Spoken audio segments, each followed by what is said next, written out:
PIK 2 ini sudah berjalan dan sudah pelaksanaan pembangunan. Nah, analisa dampak lingkungan ini, AMDAL ini sebetulnya kan ini sudah dilakukan beberapa kajian oleh yang berwenang. Nah, mudah-mudahan tidak hanya penanaman mangrove hanya sebanyak 7.000, itu bisa lebih diperbanyak lagi. Nanti Gemari kerjasama dengan organisasi yang lain, misalkan sudah di-SK-kan oleh Kementerian Energi itu sejak 4 tahun yang lalu. Tapi sejak sampai dengan tahun 2025 itu belum diserahkan. Jadi punya pendapat terkait dengan bagaimana investasi PIK 2 dilakukan di Provinsi Banten ini. Kita kaji misalkan dari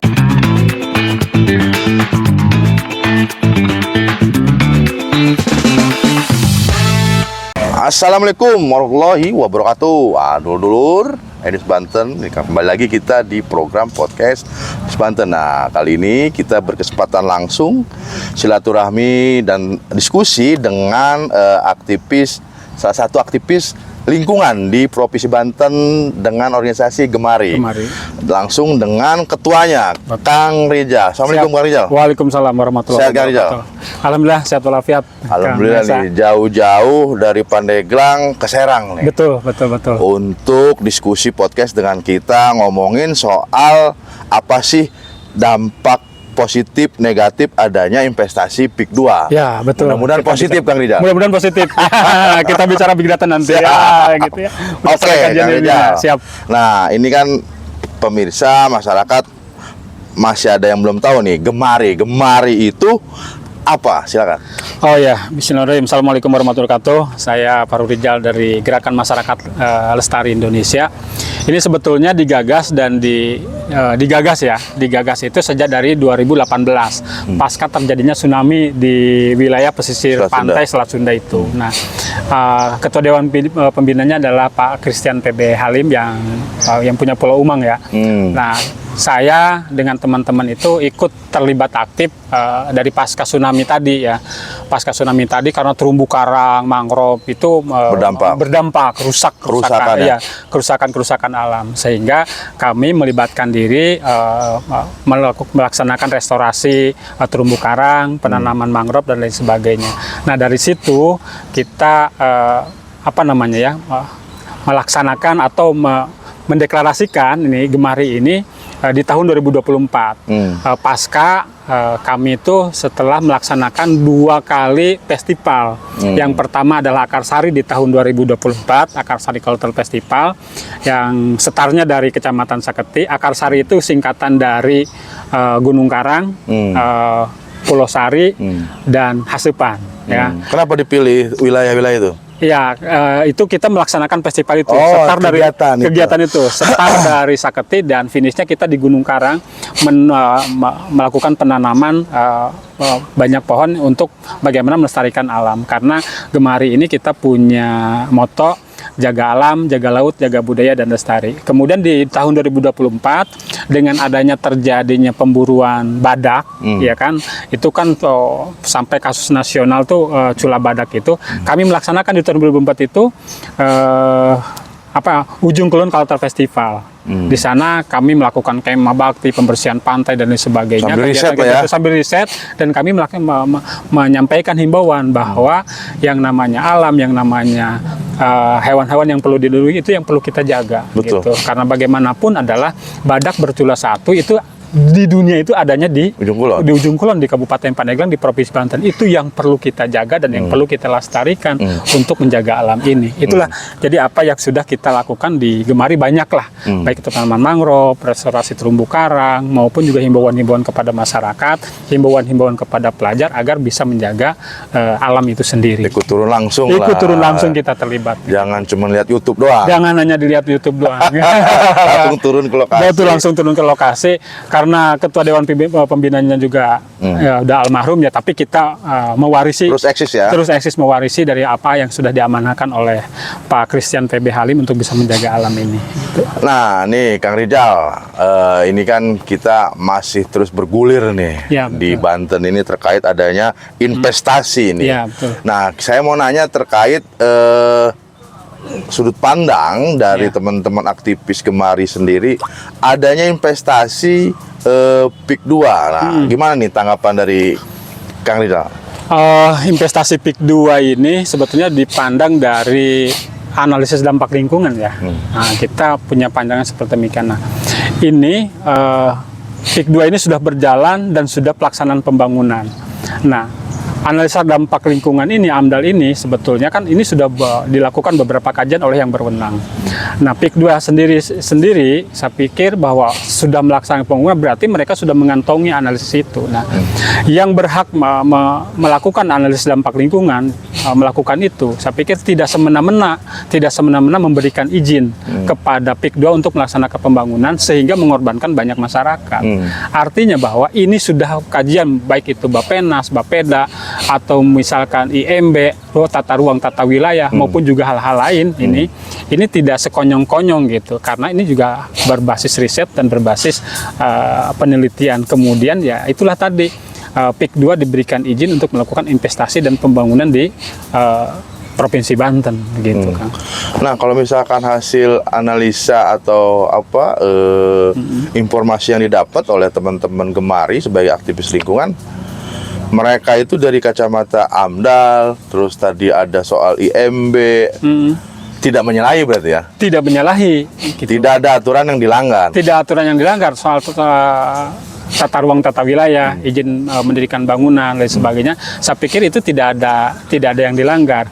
Dan kemarin juga saya mendapat informasi bahwa PIK 2 ini, Agung Sedayu ini juga melakukan penanaman mangrove kerjasama dengan kalau nggak salah satu organisasi Natabumi kalau nggak salah itu melakukan penanaman 7.000 mangrove di wilayah pesisir pantai sekitaran wilayah PIK 2 itu. Banten Utara ya? Banten Utara itu. Nah, itu sangat bagus sekali. Nah, kemudian kami pun juga berpikir sudah melakukan riset di sana. Jadi mudah-mudahan tidak hanya penanaman mangrove hanya sebanyak 7.000, itu bisa lebih diperbanyak lagi. Nanti Gemari kerjasama dengan organisasi yang lain, misalkan kayak nelayan dan lain sebagainya, untuk bisa melakukan penanaman mangrove. Kita akan sodorkan konsepnya. Kita sudah lakukan riset juga. Nanti proyek-proyek proposal itu juga kita akan sampaikan, termasuk juga dengan restorasi terumbu karang. Kita juga sudah melakukan riset di sana gitu ya. Ada 2 hektar mungkin yang sudah kita riset jenis karang apa yang tumbuh dan yang ada di sana. Kita akan sodorkan konsep itu. Artinya bahwa PIK 2 ini dari sisi kita gerakan masyarakat lestari Indonesia juga harus melakukan gerakan-gerakan atau tindakan-tindakan yang bisa menjaga alam itu sendiri di balik investasi ini. Jadi itulah nanti investasi sehat berbasis ramah lingkungan tadi. Berarti aktivis lingkungan Gemari mendorong investasi sehat yang dilakukan oleh PIK 2. Mendorong, sangat mendorong begitu. Tadi kan ada terumbu karang, terus mangrove. Ketika misalkan setelah dikaji, berdampaknya seperti apa sih terhadap masyarakat, khususnya masyarakat di pesisir ya? Ya, pertama misalkan dengan melakukan restorasi terumbu karang, itu nanti lautnya itu akan menjadi bening, biru gitu kan. Seperti di pulau-pulau wilayah Kabupaten Pandeglang wilayah selatan itu, sepanjang wilayah Tanjung Lesung sampai ke ujung sumur, sampai ke pulau itu, yang sudah kami melakukan beberapa kali kegiatan tentang restorasi terumbu karang, itu lautnya biru, Kang, bersih, jernih, dan tidak ada hitam-hitam. Kita mau snorkeling juga. Nah, kebetulan kan di sana di PIK 2 mungkin ada pantai, ada aloha dan sebagainya. Kalau itu kita lakukan misalkan penanaman terumbu karang, kemudian lautnya menjadi bagus sepersekian tahun yang akan datang, menarik. Ya, itu akan menarik gitu, dan itu bisa dilakukan snorkeling, menambah wisata dan lain sebagainya. Itu bisa dilakukan di wilayah-wilayah Banten Utara. Bisa dilakukan di wilayah Banten Utara, gitu. Termasuk penanaman mangrove tadi. Nah, penanaman mangrove itu bukan hanya menjaga pinggiran pantai dari abrasi ya. Nah, itu mangrove itu tempat bertelurnya ikan juga, tempat berkumpulnya ikan, tempat berkumpulnya berkembang biaknya ikan. Artinya bahwa tingkat kesuburan ikan di wilayah itu sendiri itu akan menjadi tumbuh dan berkembang sangat banyak sekali. Hal ini kan sebenarnya menjadi tanggung jawab pemerintah ya, seharusnya ya. Seharusnya. Iya, ini kan pemerintah juga menang-menang baik nih kan. Ini gimana Kang Rijal mau ngajak pemerintah? Harusnya kita dicerdasin oleh pemerintah kan. Bagaimana tuh Kang Rijal? Oh ya, jadi ini harus ada kolaborasi antara pemerintah, swasta, organisasi, NGO dan lain sebagainya. Harus ada kolaborasi. Nah, kita di Gemari ini punya pengalaman dan sejarah lah mungkin saja di Provinsi Banten ini. Yang namanya kita yang laksanakan kemarin tuh di tahun 2024 ini Geopark Nasional Ujung Kulon itu sudah di-SK-kan oleh Kementerian Energi itu sejak 4 tahun yang lalu. Tapi sejak sampai dengan tahun 2025 itu belum diserahkan ke pemerintah Provinsi Banten dan karena syarat harus ada kegiatan. Nah, kita Gemari menginisiasi itu. Dan kami seluruh NGO, kebetulan ada 31 NGO bergabung. Diajaklah pemerintah oleh kami, nih kita punya ini. Sehingga tadi itulah sejarah Gemari melaksanakan kegiatan itu selain mengedukasi masyarakat untuk bisa menjaga badak. Kemudian ada sejarah SK Geopark Nasional Ujung Kulon itu turun pada saat festival Ujung Kulon Cultural Festival. Diberikan kepada pemerintah Provinsi Banten dan diserahkan kepada pemerintah Kabupaten Pandeglang setelah 4 tahun tertahan, dan itulah sejarah, dan itu diinisiasi oleh kita Gemari bergabung dengan NGO yang ada. Berarti gitu. Pemerintah ketika teman-teman aktivis dari Gemari ada momen itu masuk baru kami sampaikan nih audiensi kita punya konsep ini, sehingga disambutlah gitu mereka. Nah, kebetulan ada momentum, ya udah. Berarti itu akan menjadi event, soal itu akan event tahunan apa gimana konsep itu? Konsep festival ini sebetulnya di Gemari ini menjadi konsep tahunan. Nah, di tahun 2025 ini kita akan melaksanakan festival. Kemudian kita akan ada di Serang nih. Akan ada di Serang, tapi dengan konsep yang berbeda, dan itu juga akan mencatatkan di sejarah rekor muri. Tapi nanti tidak dibicarakan di sini, dan itu sudah terkonsep tersusun. Beda itu. Tapi akan ada pokoknya dari Gemari akan melaksanakan satu kegiatan yang memang benar kita sudah rancang, dan persiapan kita sudah hampir 65% sampai dengan 70%. Nah, nih Kang, ini kembali lagi kita nih ke investasi yang akan masuk nih di PIK 2 nih. Nah, kalau misalkan hasil tadi kan udah ada beberapa diskusi AMDAL dan lain-lain. Ini untuk sementara nih sikap secara aktivis lingkungan lah, dengan adanya investasi tersebut seperti apa nih Kang? Nah, sikap kita Gemari terhadap investasi PIK 2 yang sudah dilakukan di Provinsi Banten itu, jadi gini, setiap orang atau setiap individu dan atau setiap organisasi berhak mengeluarkan statement atau pendapat yang berbeda-beda, baik itu mendukung maupun juga yang menolak, kita hormati itu. Tetapi yang jelas itu dengan punya pendapat masing-masing. Nah, kita sendiri punya pendapat terkait dengan bagaimana investasi PIK 2 dilakukan di Provinsi Banten ini. Kita kaji misalkan dari pendapatan daerah. Dengan manfaat nih. Manfaatnya nih. Ada pendapatan daerah, ada dong. Dari IMB, dari mulai pajak, ya kan? Aktivitas masyarakat. Contoh misalkan gini. Pajak di sana NJOP-nya sebelum dibangun PIK 2 misalkan cuma 50.000. Tapi setelah dibangun PIK 2 menjadi gedung mewah dan sebagainya, UMKM, tempat-tempat ini otomatis naik dong. Berarti pendapatan terhadap pemasukan terhadap negara dan terhadap daerah itu juga meningkat. Nah, itulah nilai perputaran ekonomi, makanya dengan itu naik gitu. Itu sejalan mungkin dengan kajian statistik, dengan kajian Bappenas, kajian Bapeda dan sebagainya.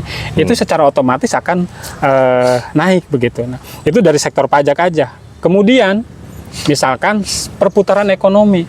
Nah, kita riset itu kalau kita lihat di Google atau di apa gitu, itu PIK 2 semenjak dibangun dari tahun 2021 sampai dengan hari ini sudah mempekerjakan 205.000 orang bekerja, dari mulai pekerja konstruksi, operator kantor, bangunan, kemudian keamanan, penjaga kebun, tenaga UMKM yang jaga dan sebagainya, itu sudah 205.000 orang.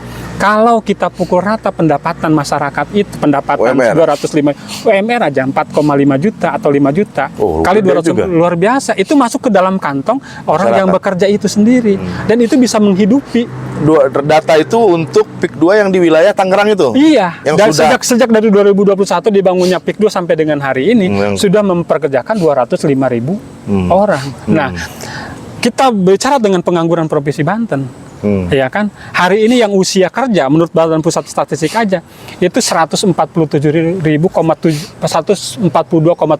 ribu, yang usia pengangguran itu masih banyak di Provinsi Banten. Nah, dengan adanya investasi PIK 2 sekiranya sekiranya bisa mengurangi dampak pengangguran yang ada di Provinsi Banten itu sendiri di usia kerja. Tinggal kita mau lihat, Kang, ada apa sih PIK 2? Peluang apa sih yang dinikan? Ada peluang kerja apa sih gitu. Manfaat-manfaat Manfaatnya ya. itu gitu. Nah, ini kacamata ini juga, Kang. Ini kan masyarakat masih kadang-kadang ada rasa timbul ketakutan, khawatiran ketika ada isu-isu yang dianggap seluruhan di medsos, Ya. bahwa ada isu-isu hoax, bahwa ada ketakutan terkait lahan, ketika lahan ada terus nanti ada perselisihan. Nah, itu gimana tuh, ada masukan nggak? Nah, hal itu tinggal terbuka saja. Kalau misalkan tingkat perselisihannya di mana? Bisa tidak ada perselisihan yang tidak bisa diselesaikan. Tidak ada permasalahan yang tidak bisa diselesaikan dengan kepala dingin. Semuanya itu berbasis data, berbasis bagaimana penyelesaian, berbasis bagaimana investasi PIK 2 ini berjalan dengan sehat di Provinsi Banten. Makanya dengan sikap tadi Gemari dengan bisa mengurangi pengangguran, menambah pendapatan bagi masyarakat yang bekerja, kemudian juga mendapatkan bertambahnya pendapatan negara ataupun juga daerah. Saya pikir Gemari sendiri pun juga bisa menyimpulkan dong bahwa kami juga sangat mendukung investasi sehat yang dilakukan PIK 2 di Provinsi Banten.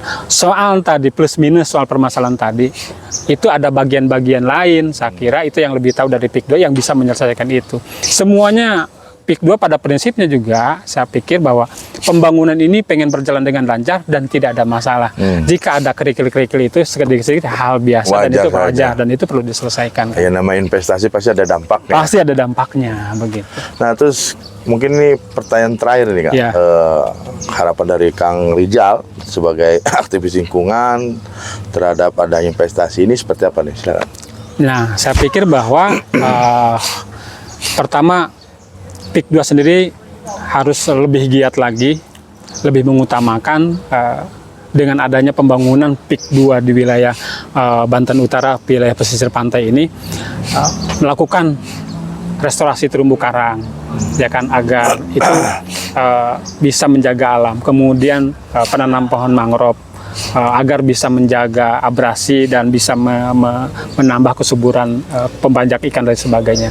Dengan adanya investasi itu, saya pikir dengan berbasis dengan dampak lingkungan, dengan analisis dampak lingkungan yang sudah diberikan izin oleh pemerintah dan oleh yang berwenang, saya pikir itu bisa menjaga. Nah, PIK 2 sendiri harus bisa menjaga kepercayaan yang sudah diberikan oleh pemerintah untuk melakukan investasi di Provinsi Banten dengan sebaik-baiknya, tentunya memberikan dampak positif bukan hanya secara perputaran ekonomi kepada masyarakat yang sudah bisa bekerja di sana, bukan hanya berdampak pada pembangunan yang ada di Provinsi Banten, juga harus berdampak positif menjaga lingkungan yang ada di Provinsi Banten. Karena sesuai dengan moto Gemari, jaga alam, jaga laut, jaga budaya, dan lestarikan Investasi sehat. Investasi sehat, ya begitu, Kak. Gitu. Oke, diskusi kita sudah dulu. Kang Fahrul Rijal, nanti kita lanjut di sesi selanjutnya. Demikian Dulur Enis Banten, diskusi kita dengan Kang Fahrul Rijal, ketua dari Gemari. Iya, gerakan. Wassalamualaikum warahmatullahi wabarakatuh. Waalaikumsalam warahmatullahi wabarakatuh. Terima kasih. Siap, Peng Mesa.